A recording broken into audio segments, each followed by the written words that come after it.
5 News at Noon starts now. President Trump's former advisor has been indicted, accused of mishandling classified material. What he's saying about the charges. And colorful balloons are set to fill the skies over Poteau. The annual Balloon Fest takes flight with a weekend full of family fun. That story is coming up. And thank you for joining us on your 5 News at Noon. I'm Jacob Luthi alongside Danny Cassidy. Hello. On our way back from Van Buren this morning, a little bit of rain, maybe a foreshadow of tomorrow? Yes, it's going to be a lot worse, unfortunately, tomorrow than it was today. Today's maybe a little bit of a sprinkle or drizzle. Tomorrow, though, we're going to be watching that potential of severe weather. We'll talk about what's going on right now, though. For the rest of the day today, we're continuing to see clearing of skies. You notice a little bit of those blue skies opening up in Fayetteville as well as Springdale, maybe a few peaks there in Ozark, and maybe a hint of it in Poteau and Fort Smith. But for the most part, we have a mostly cloudy sky. But again, those skies will continue to clear out later today. And eventually, we're going to see a lot of sunshine once we wrap up the day. Now, what Jacob was talking about here was a little bit of a very light drizzle or sprinkle. You're noticing a little bit of it, especially on the eastern half of the river valley. That'll continue to track off to the east, but notice behind this cloud cover is some clear skies. We'll eventually see some sunshine as we head deeper into the afternoon hours, and once we do, we think we'll see some sunshine for us the rest of the way. Then as we head to the overnight hours, we'll have clear skies. Pretty warm conditions, though. At 7 o'clock, still at 74. That's pretty warm. That's our normal high this time of year. In fact, it's warmer than our normal high this time of year, so it's going to be a pretty warm overnight. Temperatures in the river valley will peak in the mid-80s. Then get cooling down only to the low 70s there at 1 a.m. But the good news is this evening is going to be quiet and dry. So any activities you have this evening, that'll be okay. But for tomorrow, we're still monitoring the potential of severe weather. That tornado chance is lower, but a little bit higher for areas farther east. Hail and wind equal pretty much for the entire area. So a level 2 out of 5 risk overall for the region. We'll talk more specifically about the hazards of this, the timing of the rain Saturday, and what's to come next week with more fall-like air coming up in your full forecast. Jacob. Thanks, Danny. Well, investigators say the body of a missing man has been found in the Arkansas River. 64-year-old Ricky Wooden was reported missing after his boat, trailer, and vehicle were found near the river, and he didn't check out from the Arsenal's recreation system. The Jefferson County Sheriff's Office says state police and Game and Fish all helped find him. The Sheriff's Office there is now investigating. And a former University of Arkansas and NFL player accused of sexual assault is now facing a civil lawsuit. Jeremy Sprinkle is named in court documents that are now sealed. Sprinkle played for the Razorbacks between 2012 and 2016.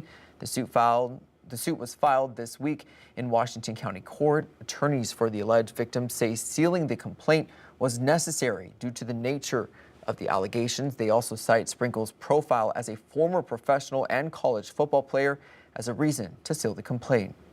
And Arkansas Game and Fish has placed an emergency order that temporarily cuts back how many trout you can catch and take home. A 120-day emergency order was unanimously approved Thursday due to reduced production capacity at the Norfolk National Fish Hatchery.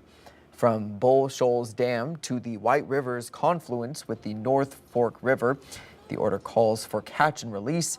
Here in northwest Arkansas, along Beaver Lake Dam, there's a 2-catch limit. Reed says the National Fish Hatchery won't be able to fill Arkansas's waters until at least June of next year. And demonstrators across Arkansas are planning to gather this weekend for a No Kings protest. Organizers in Fort Smith say they're gathering at 74th and Rogers Avenue tomorrow afternoon at 4:30. It's one of 13 other known locations across the natural state where the nationwide movement is happening. Speaking out about national issues, organizers of the event in Little Rock say they don't expect violence. Their goal is to spread a message of peace. And the Arkansas Department of Finance and Administration is warning about a new scam. The scammers text you and say that they are with the department and are trying to get you a refund, but it's not real. Scott Harden with the DFA says scammers are continuously updating this text and trying new versions to steal Arkansas's money.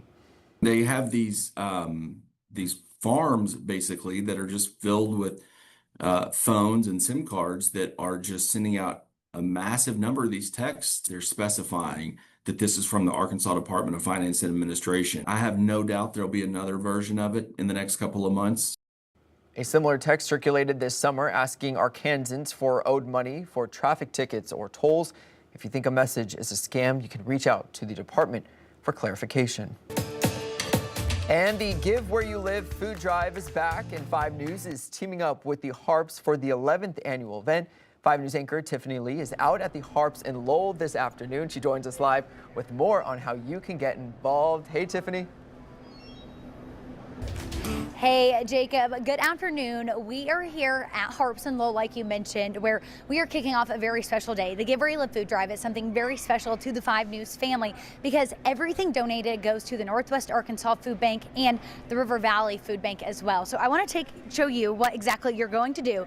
You're going to come in these stores. There's $10, $15, and $20 bags, and in there you have different food items that will go to help people. And one of the people who knows best with the help that these bags do is Kent Eikenberry with the Northwest Arkansas Food Bank. Thank you so much for being with us here today. You bet. You bought 2 of these bags. I did. Overachiever. I did. And so you've seen firsthand how these bags help people around our community. Can you talk about that a little bit? Oh, I think the big thing I talk about a lot is my why I do what I do. And it's because I've seen the face of a dad who didn't know what he was going to feed his children that night after somebody gave him food at the charitable food system, and that look of despair changes to a look of hope. And every one of these bags changes somebody's life. And many people might not know it, but Arkansas is actually the #1 state in the country that is food insecure. Yeah, not a good statistic to have, right? And so we're working here today to change that. But can you talk a little bit about the number here locally of what we experience? So in the 4-county area, and everybody thinks Northwest Arkansas, the streets are paved with gold, there are over 95,000 people who are food insecure. That's approximately 1 in 6. When you look at under the age of 18, that number is almost between 1 in 4 and 1 in 5. So huge numbers of people who don't know where their next meal is going to come from. Projects like this help address that. And when you see people doing things, giving for projects like this, what does it mean to you and people at the food bank who have seen firsthand just how important this is? I wish you wouldn't have asked that, because that's, I get emotional, and you knew that I was going to get emotional by asking that question, so you did it on purpose. The compassion that the people in Northwest Arkansas have for their neighbors who struggle, it's really, really hard to put into words, but it makes my heart swell when somebody steps up and say, hey, I want to help somebody I've never seen, I don't know, but I want them to eat tonight, because you heard me say it this morning, somebody who's food insecure. I know somebody who's food insecure. We all do. Well, Kent, thank you so much for being here today. And if you want to help the people that he was just talking about, then you can come here to your local Harps anywhere in Northwest Arkansas and the River Valley. Come get one of these bags, $10, $15, $20. We've done all the work for you. All you have to do is come and pick it up and check out. Back to you. Thanks, Tiffany. And again, as she was saying, remember, you can drop off non-perishable food items through October 24th to help our local food banks. Text GIVE to 479-785-5000 to find a location near you. And starting today, the skies over Poteau are getting a colorful upgrade. The 18th annual Balloon Fest is officially kicking off. It's a weekend full of high-flying fun, and as always, it's drawing crowds from all over. Hot air balloons will fill the sky over the LaFleur County Fairgrounds today and tomorrow, but keep in mind, all flights depend on the weather. Balloon launches are most likely around sunrise and sunset, but nothing's guaranteed. Gates open at noon today and 10 a.m. Saturday, with food vendors and family fun all day long. And another critic of President Trump has been indicted by a grand jury. This time it's John Bolton, Trump's former national security advisor. CBS's Scott McFarlane is in Washington with the details. John Bolton surrendered to authorities at a Maryland courthouse Friday morning after being accused of mishandling classified materials. It comes 2 months after federal agents searched Bolton's home in Maryland and his office in Washington. Bolton says he's innocent, calling the charges part of Trump's, quote, intensive effort to intimidate his opponents to ensure that he alone determines what is said about his conduct. The 18 felony counts allege Bolton shared more than 1,000 pages of highly sensitive information about his day-to-day activities in the White House, including classified national defense information, some of it top secret, and some of which he emailed in diary-like entries to relatives between April 2018 and September 2019. Prosecutors say after Bolton left office, a cyber actor believed to be associated with Iran hacked Bolton's personal email. Trump responded to the charges Thursday. I think he's a Bad guy, yeah, he's a bad guy. Bolton's case is the third in a series of new criminal cases against Trump's rivals, coming just days after former FBI Director James Comey and New York Attorney General Letitia James were charged in Virginia. They also deny any wrongdoing. This indictment is definitely much more substantial than the indictments we saw against Jim Comey and Tish James. It paints a picture, allegedly, of a defendant who is careless with classified information, with information concerning the national defense. Another key difference, CBS News has learned it was a career national security prosecutor who made the case successfully to the grand jury in Maryland against Bolton on Thursday.